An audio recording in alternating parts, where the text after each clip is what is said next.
Hello there and welcome to the Secrets of Organ Playing podcast. I'm your host, Vidas Pinkevičius.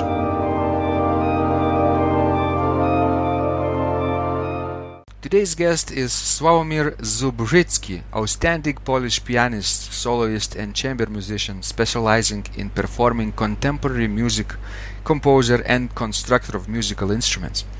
Sławomir is the graduate of the Academy of Music in Cracow and the Boston Conservatory of Music.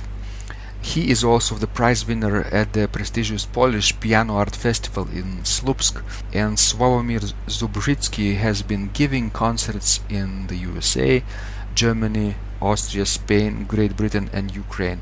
He has made several recordings for Polskie Nagrania, Polish recording company, Polish radio and television. He was a lecturer at Summer Academy of Contemporary Music, Avantgarde Tirol in Austria. In 2009, Zubrzicki came across the traces of a real rarity, Viola Organista, the instrument designed by Leonardo da Vinci, but which had almost been unknown and forgotten. Fascinated by the facts from the past in the years 2009 through 2012, Zubrzicki created his own version of Leonardo da Vinci design. The premiere recitals of Viola Organista in October of 2013 were a spectacular artistic success that attracted record attendances, gained attention of the international media and over 2 million viewers on YouTube. His European tours in 2014 and 15 included recitals at Stockholm Early Music Festival, Wrocławia Cantans, Ghent Festival of Flanders, Kotor Art Festival, Polish Music Days in Turkey, Ohrid Summer Festival, Milano Classica and others. In 2015, the first solo album, Viola Organista, The Da Vinci Sound, was released thanks to support of music lovers from all over the world, from Kickstarter campaign. In 2015, Zubrzicki was also invited by Icelandic singer Björk to record together an acoustic version of her album, Vulnikura. So in this conversation, Slawomir shares his insights about his experience with building this instrument and learning to play it. It's completely different and unexplored area for musicians, and organists from all over the world will find a lot of inspiration from this conversation. Let's go to the show. So, Slawomir, thank you so much for joining us in this interview. I am so delighted that you agreed to have this conversation. Our listeners are very eager to know all about this fantastic instrument you made, Viola Organistica. You're very generous, and welcome to the show. Thank you for this invitation, and this is my pleasure to take part in your interview and this program. Great. How about starting on this very interesting topic? I first found out about this fascinating instrument from one of my subscribers, readers of my blog, and he shared me the link with one of your recordings on YouTube. You know, you were playing and I think also teaching about this instrument too. And I was so fascinating, but that was only a few years ago. So can you share the story? How did you become aware of this fantastic Viola Organista instrument? Well, this is almost 3 years story since I played for first time in Cracow, and maybe we can I can tell you something more later about that first concert, which was very, very important, and that was that very important point in this story, because before that was my private story. I found the information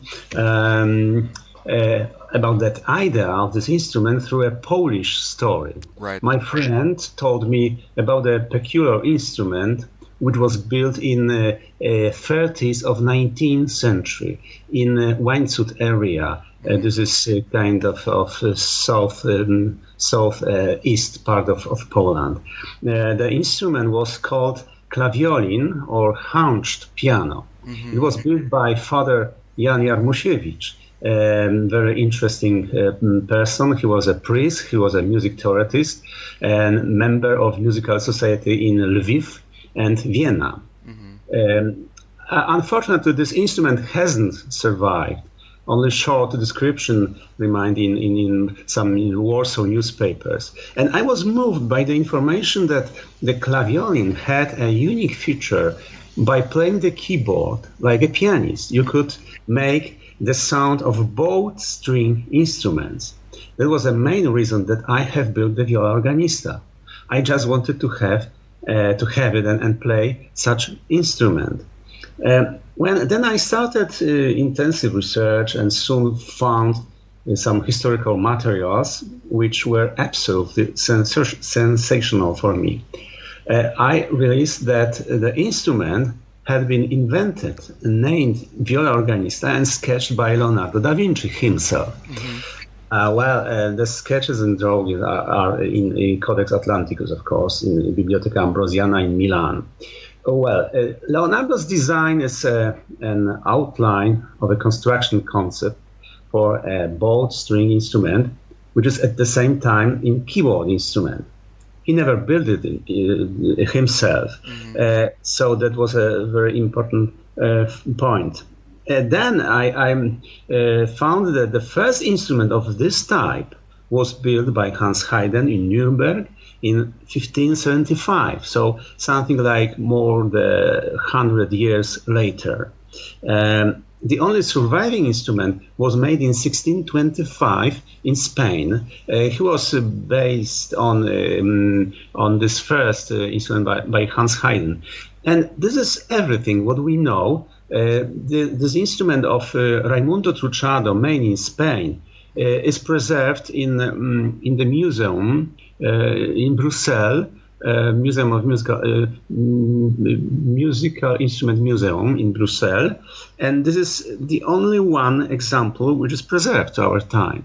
Then I found very interesting information that some other people tried to build such instrument in Europe during 500 years. And the most important point was what I found in one work on that subject by Lloyd in London. The first expression was very important for me. He wrote, "We have to say that Viola Organista was not a success." And that was, as we, as a Polish, we like to that kind of challenge. Right, I said, right. Very interesting. This is what we like. The instrument was designed and sketched by Leonardo himself, but the contemporaries and later artists, right, said, "Oh, it's not a success, right?" But today you found that you like to make this instrument better, right, and make it really work. Don't you think? Yes, yes, that was my intention. So I had to think about what to do, what to play on that instrument, how to play, and how to build it, how should it sound. So that was a very, very important question, because I said it's impossible that very, very few people in the world are aware of that instrument. Maybe 4 or 5 people tried to build such instruments during last 50 years, and almost nothing. Nobody is talking about that. Nobody plays that instrument. So I said it's impossible. It's a too big project and very little information all over the world. Right. So I started because I said I have to build that instrument. Wait a second, Slawomir. Yes. Very interesting. Yes. Your sentence. You started this project because you knew you have to build it, right? So it takes much courage to say I have to build it, right? Not other people, not some organ builders or keyboard instrument builders, right? But yourself. So I'm amazed at where this bravery comes in you. Were you an experienced keyboard instrument builder at that time yourself? Yes. So the problem is that, of course, I'm a pianist, and this is my main job. I was interested in piano building when I was a student of Academy of Music in Cracow, because it was a very hard time in Poland, and I had to repair my piano. That was very hard to get many parts. That was maybe expensive. So I started to rebuild, to make a restoration of my piano. Then in 90s, I started to be interested in early music, and I found that this is a very interesting instrument, which is also not very popular, like clavichord. Mm-hmm. So I built myself a clavichord. So I bought blueprints in Nuremberg, and then I started to find, equipment, some tools, and some ideas how to do it. I was learning much about, wood, how does it work, and I started to build my first instrument after blueprints. And I did it in 2 years. I have it, and I was sometimes playing the clavichord. But, after years, in 2000, I think 9, or maybe 8, 9, I found that I would like to do something else. Mm-hmm. That was an idea, what to do. And I was lucky that my friend, Viola da Gamba, player and composer, who was studying in Brussels. So he got a lot of different information, and we were talking about this or that, and he taught me about that bowed piano. Mm-hmm. So that was a very important moment, because, playing the piano, I was always looking for something different. And I was fascinated by music for Viola da Gamba. But of course, I cannot play any string instrument. But I was fascinated by the repertoire, of course, by the movie Tous les matins du monde. Oh, yeah. Yes, very, very impressive. Fantastic. About Marin Marais, right? Marin Marais, yes, and Sam Colomb. Mm-hmm. Of course, Jordi Savall and his track made on Viola da Gamba. But that was in the 90s. And I was searching for something special. When I discovered that instrument by Leonardo da Vinci could sound like a concert of Viola da Gamba, I said, it's really something absolutely fantastic, because as a pianist, I can learn how to play the new instrument, but I can make a sound of beautiful strings instruments. It was so much fascinating that I took under consideration that project. Right. Right, fantastic. You discovered those sketches and found that as a pianist you sort of want something new with that, right? You love early music, you love Viola da Gamba sound, and here you go. You found the sketches, and you had the expertise in building clavichord previously, right? Yes. Oh, good for you. The problem is that the question why instrument builders, organ builders, or harpsichord builders did not build such instrument, and I think that the possible answer is when I was talking to piano makers or violin makers about very particular, very specific things about my new instruments, they always wanted to answer my question as a violin makers, but when I asked about something else, they said, well, we know how make our instruments, how make a violin, how make a cello, but what you are asking is something far from our professional experiences. Mm-hmm. So I discovered that thinking about instrument which is in between two different families of instruments, keyboard instruments and strings instruments, is a new way. And I think that that professional thinking was maybe not the best way how to do. I think that working with my imagination, working with different information from two sources, I had to find my own way how to build such instrument.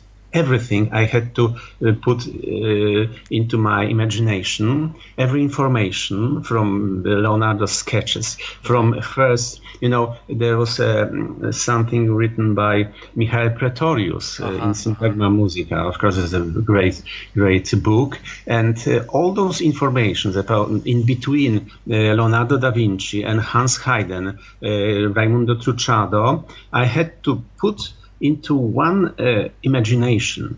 How should it sound? How should it work? How make that construction? So that was my work, and being not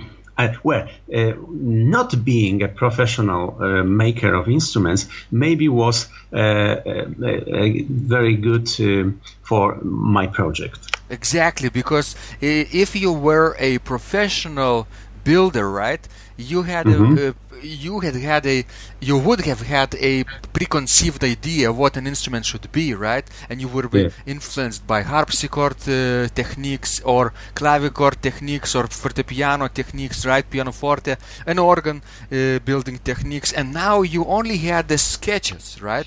And you had to invent the completely original way of building this into completion, right? The idea was in your head, and you had to go through the process in your mind and make it work. Yes, of course. I have to say that I had to learn a lot of things. This is not that I took pieces of wood and made an instrument. I was searching for different information. I was comparing what harpsichord makers do with the instruments, with some harpsichords plans from that epoch. I was considering some recordings from the time, how the viola da gamba sounds, how lute or maybe viola da braccio sounds, and early organ, of course, because that was a keyboard instrument. So the music of 16th century was written just for the keyboard instruments. We don't know which one. Maybe harpsichord, maybe early organ. So I had to make a big work to compare everything what was possible to compare in that matter. Right. And of course that's the way how Leonardo himself proceeded in doing this invention, right? He didn't invent it out of the blue, right? Out of nothing. He knew everything. He knew probably how viola sounded, right? How other types of gambas and other bowstring instruments sounded, right? And worked. And he also knew how keyboard instrument works, right? Yeah. He definitely had many consultations with keyboard instrument builders at the time, right? But then he put all those ideas together, right? So just like you were recreating basically Leonardo's path. That would seem to me. Well, because he didn't make this instrument himself, but the truth is that he played viola da braccio. We know that. And when he was, when he came to Sforza family court in Milan, I think, he was presented as a musician. This is not as a painter, as a musician. So he absolutely knew about the music. I think that his knowledge was very, very big, and I think that he tried to make perfect instrument. Because we know that he was following idea of organ to have a long sound, long. And then to have a keyboard, because this is very easy to play polyphonic music. But he also wanted to change that sound during his time. So what is maybe characteristic for strings instruments, to make some vibrato, to make a crescendo, diminuendo. So probably he was thinking about perfect instrument. Of course, well, we don't know exactly what happened, that idea couldn't be successful during those 500 years. But I think that idea was to make a perfect instrument. Mm-hmm. Right, which would combine both characteristics of keyboard and the stringed instruments. Maybe musicians punished his idea because, this is not very good to make just one man playing as a full ensemble. So, you're right, right. You can alone be like an orchestra player then, even that early in the day. Not like today on the organ, you can imitate the orchestra quite successfully alone. Yes. But 500 years earlier, it was a challenge, yes. And if he succeeded in building, not only inventing the sketches and the technical drawings, but if he did that, that would have been a revolution, don't you think? Yes, it might be a revolution, but the most important is that it may become a music for that instrument. And my very important point was, I was considering what kind of music could be played of this instrument. And I found that the best time could be maybe 100, 150 years later. As we know, piano was invented in 1 century before it became a king of the instrument in 19th century. Right. It took time to make a better instrument, to make a certain number of instruments. And I think that the same could happen to Viola Organista, that invented in between 15th and 16th century, might have the gold time maybe in 17th century. Mm-hmm. And we have a beautiful music of 17th century written for violas da gamba. We have perfect music written for organ, polyphonic music of 16th, 17th century. And I think that maybe up to the first half of 18th century could be the best time. Mm-hmm. As we know, just only one piece written for viola organista was made by Carl Philipp Emanuel Bach. That was 1773, I guess. But a new instrument, which was built in Berlin by Johann Hohlfeld in 1753. And Bach said that this is really very interesting idea. And he said that what a pity that this is not so common. That was his words. And the only piece was written in 18th century. But as we consider music of 17th century, 16, I think that this is not a problem to take a music written for viola da gamba or two violas or a consort and to put on viola organista, because music was not exactly dedicated to any instrument. As we know, there's a music written for keyboard instrument. Mm-hmm. So we can play on the different keyboard instruments. Of course, I cannot imagine Chopin to be played on viola organista. Some people ask me to do that. Uh-huh. I said it's absolutely impossible, because Chopin was... Yes. But you could play probably the famous, for example, 19th century dance pieces, right? I don't know, polonaises, right? And by Żmudziński, right? The famous. It would sound pretty spectacular, I would think. Yes, that's an idea, maybe, but I think that I cannot make it with Chopin's music, which is exactly dedicated to the piano, and this is very hard to put it on different instrument. But the music of 17th century, even the music written by Bach, like Kunst der Fuge, I think it's maybe too rich for Viola Organista, but the Kunst der Fuge was not dedicated. This is just a music, and this is a point. And what I found, music of Forqueray. Antoine Forqueray was a viola da gamba player. His son tried to make the music to make a transcription of the music on cembalo, which was more popular in Paris at that time.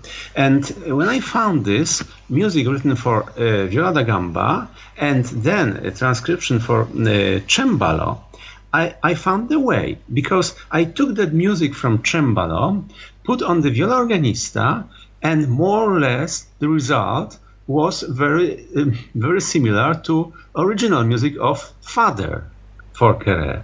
You know my point?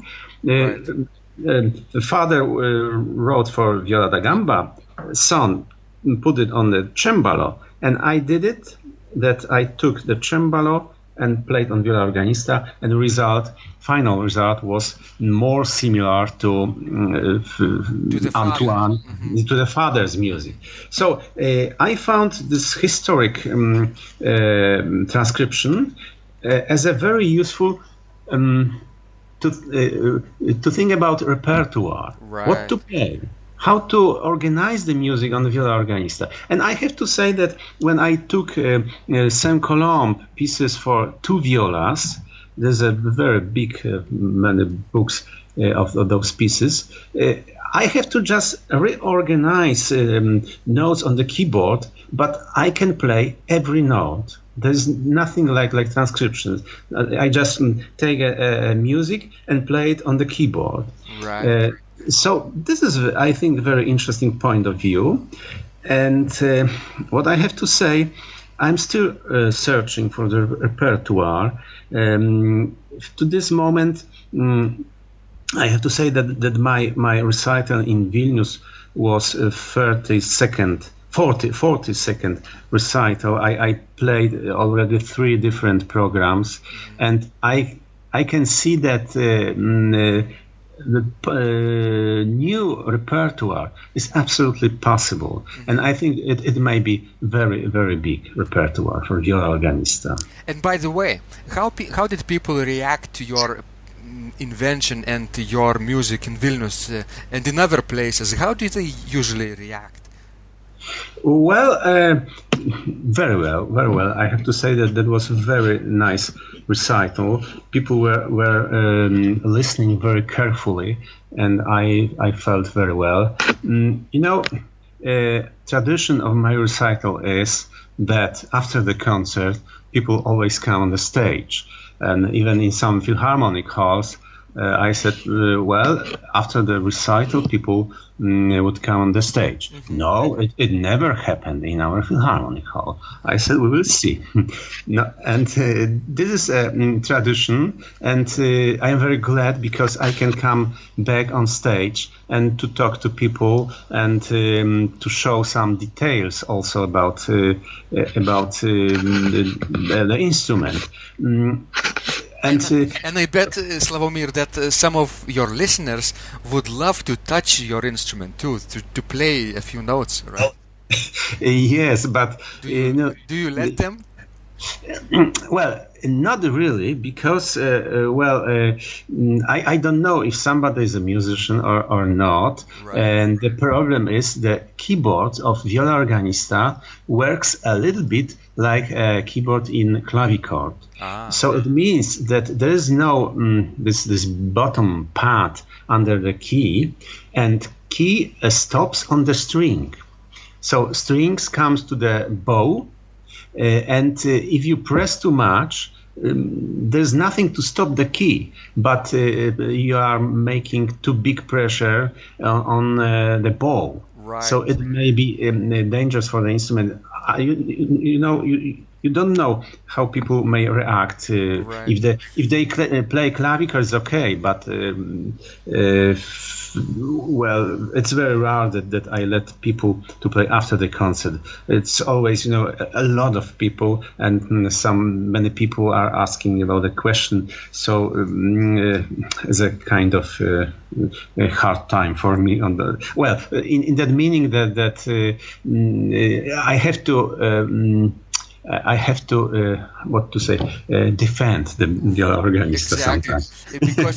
because people don't know how to play this gentle instrument, right? They never played the clavichord, probably. Not too many people are exposed to clavichords even today. And once they see your invention, they would think about the piano first, right? They would strike the keys and want to play loud, perhaps, and that is dangerous for your instrument. And you do defend and explain that you have to be very careful. Yes, especially when because the sound comes from the instrument only when bows are circulating. Mm-hmm. So when bows are stopping, there is no sound. And if you listen to the sound, you can find that this is too hard. But if there's no sound, you never know how hard you press the key. Mm-hmm. And the point is really that on the piano, we can say that you even can sit on the keyboard and nothing happened, because there's this surface under the keys and with felt and keys are coming down and on this felt, but here is nothing like that. Right. So this is a difference. Right, and what exactly moves the bow, for example, in your instrument? Can you explain our listeners how does it work too? It's very interesting. Mm-hmm. There's a pedal which is connected with bows. It's a kind of transmission in between that when I am pressing right pedal, bows are starting to circulate. Right. I invented also a second pedal, which is making the speed much more, which is making the speed rapidly faster or slower. Uh-huh. It's kind of let's say turbo, that when I am making this movement with right leg, with left pedal I can increase the speed very rapidly. This is effect of string player when you play a long note very slowly moving the bow, or if you want to make a very loud and very big sound, you make this bow much faster. Right. So you regulate the speed of the bow with that help of the second pedal. Yes, not only second. It's a combination of right and second, because I can make it with right pedal, some differences, but much bigger differences I can make with left pedal. Uh-huh. This is a point. Mm-hmm. So it seems to me that playing such an instrument is even more challenging than to build it, right? Because you have to adapt, and you have to discard all your piano experience probably at all.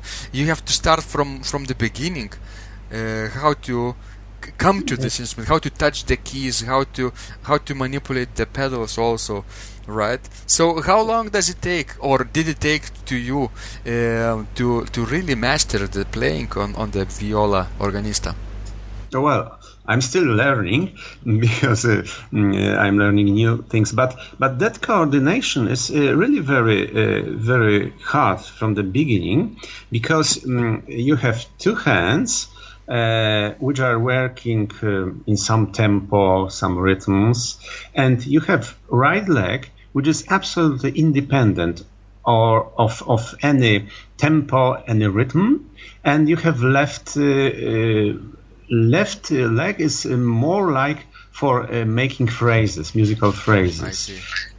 But also there's a combination of keyboard action, because on the key you also can start the sound very carefully, very soft, and then when I'm making pressure much bigger, sound become more sharp, or so this is kind of articulation and also a color of the sound, and also some part of crescendo.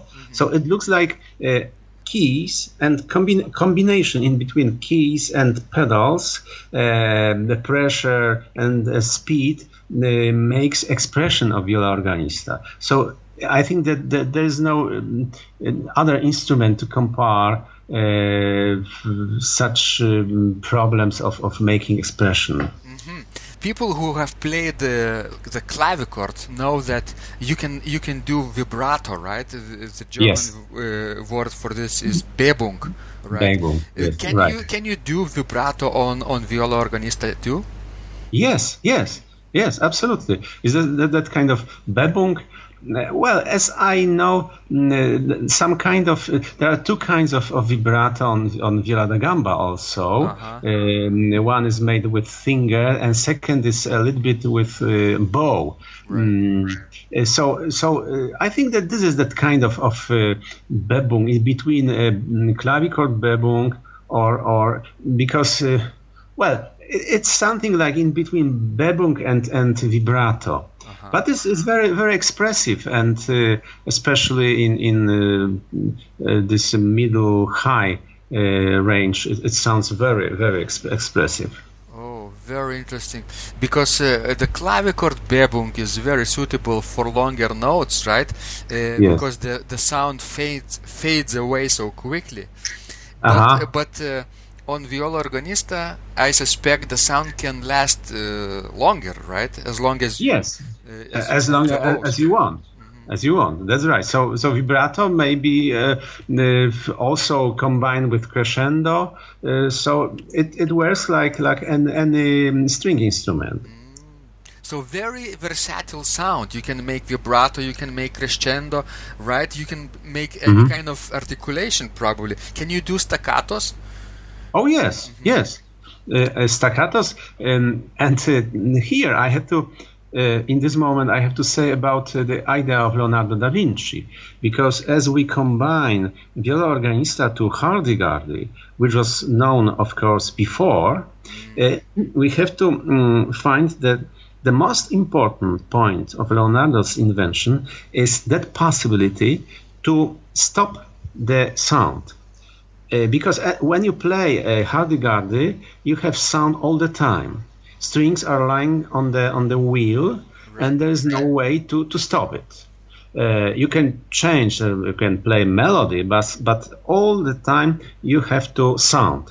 But here there's very nice equipment that you can stop every string, and the most important is that can you imagine that when you change a position of the string, so it's higher and lower, it makes different pitch, right? Is it like when you change position of the strings? Here, all strings are higher and then lower, and when strings are lower, they can touch the bow, right? And Leonardo's invention is that after you change the position of the strings, the pitch is exactly on the same level. This is very important because every string, after it is released, it's finished, it sounds for a few moments, a second or 2 seconds, 5 seconds, especially lower bass strings. Right. And if we get false tuning, it could be really very unpleasant to play such instrument. So when strings is vibrating on the wheel, and then when strings come up, it's still on the same level. but of course you can stop that string. Do you understand my point? Yes, of course. Very interesting. Sławomir, can you tell us how many strings total is in your instrument? Well, this is my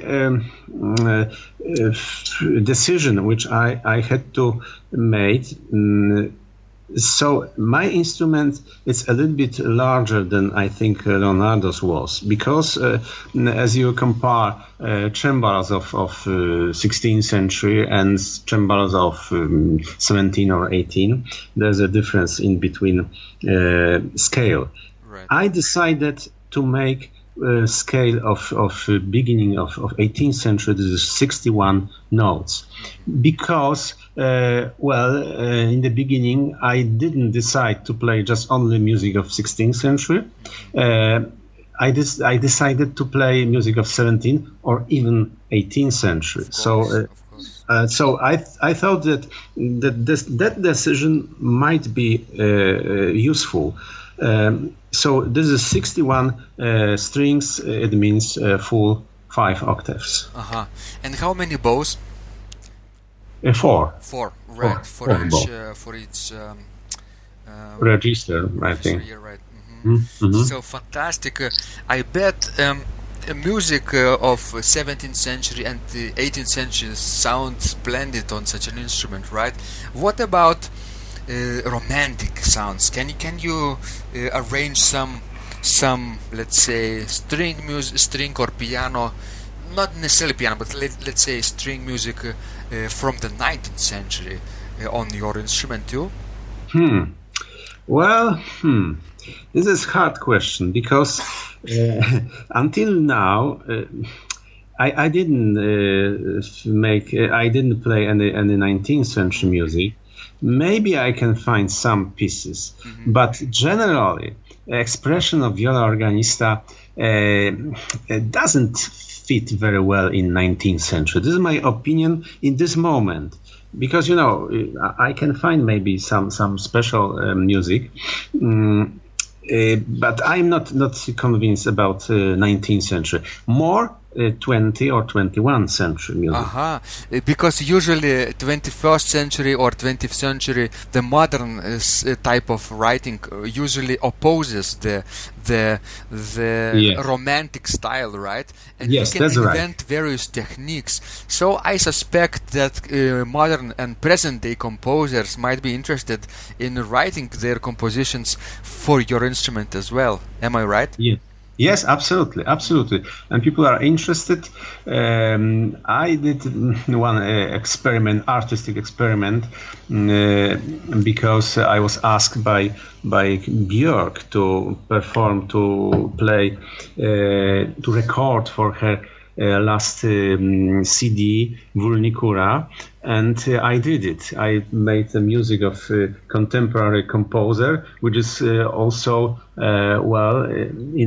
so I don't know, is it a pop or maybe not, but this is very far from my repertoire, but I said that this is very interesting. It sounds on Viola Organista very well. So I did this first big experiment. But I think that composers are interested. These are 3 years of my activity. First, I wanted to show the instrument itself on recitals. I think that in next years I would like to search for a possibility to cooperate with other instruments and maybe with contemporary music. Very slowly, but I think this is proper way. So everything is before me. Right, and you could even recreate the fantastic march for the ceremony of the Turks, right? From that movie, remember the mornings of the war that you saw about the Saint Colombe and Marin Marais, and that was fantastic march, right? But played by all the gambas and violas of that orchestra, and Jordi Savall, of course, was genius. And it seems to me that present-day composers sometimes, of course, they search for new possibilities of sound making, electronic music, right? Synthesizers, computer music, digital inventions. Sometimes nature sounds, right? But they can also go back in time 500 years ago when Leonardo lived through your instrument and rediscover the sounds that you can make and completely modern way of writing, right? But completely completely unexplored area, I think, is for the new composers with Viola Organista. Yes, this is what I am very much interested in, because I always was looking for new possibilities. This is why I performed the new music, 20th and 21st century music on the piano for many years. So I think that this is the big challenge and pleasure to find new words. So this is why I built Viola Organista, and this is why I'm always searching for fascinating things, artistic things. So I think it's a very big possibility to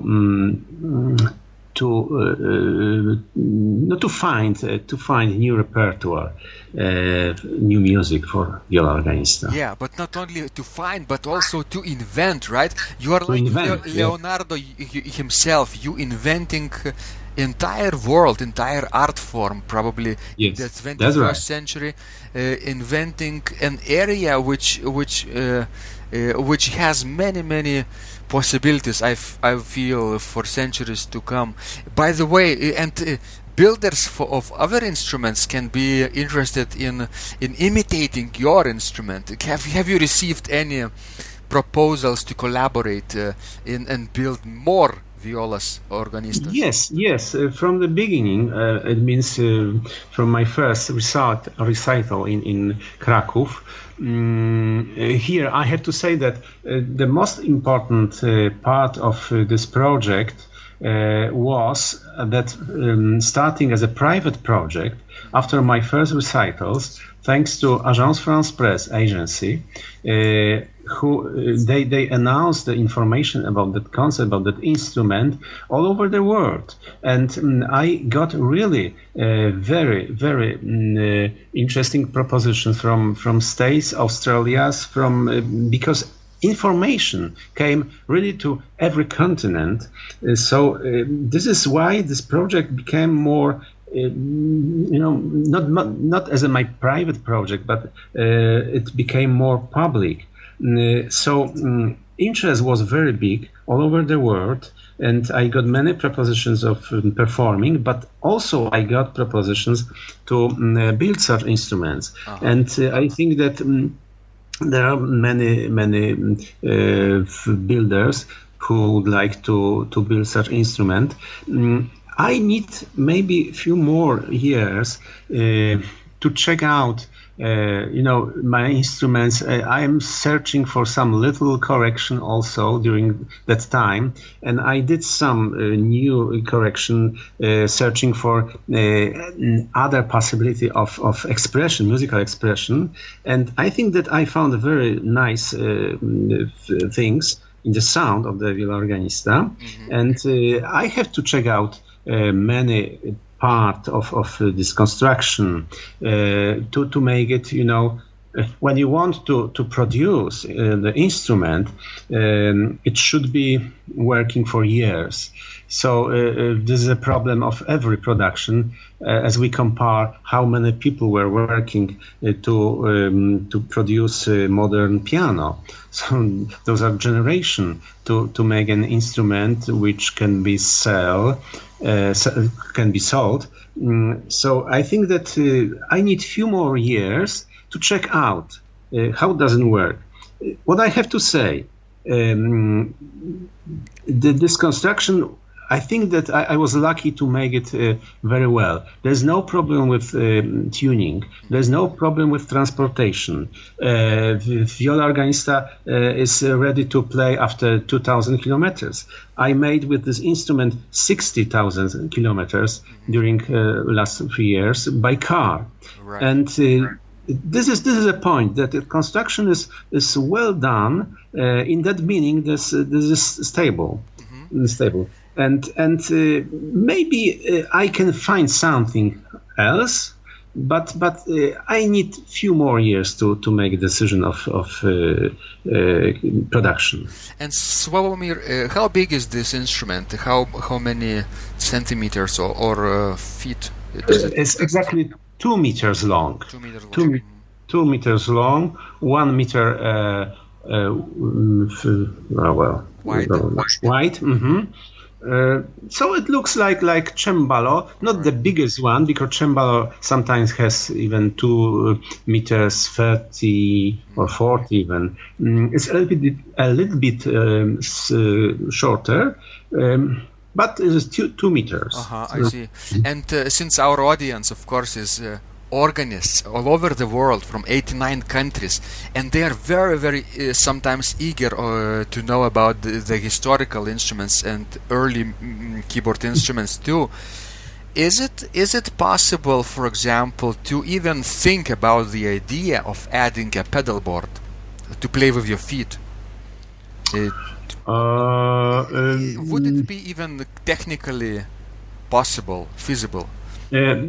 So we have to follow that pedal piano idea. Right. I think so. We need 2 bodies of upper and lower, and I think it's possible because we can make for foot pedal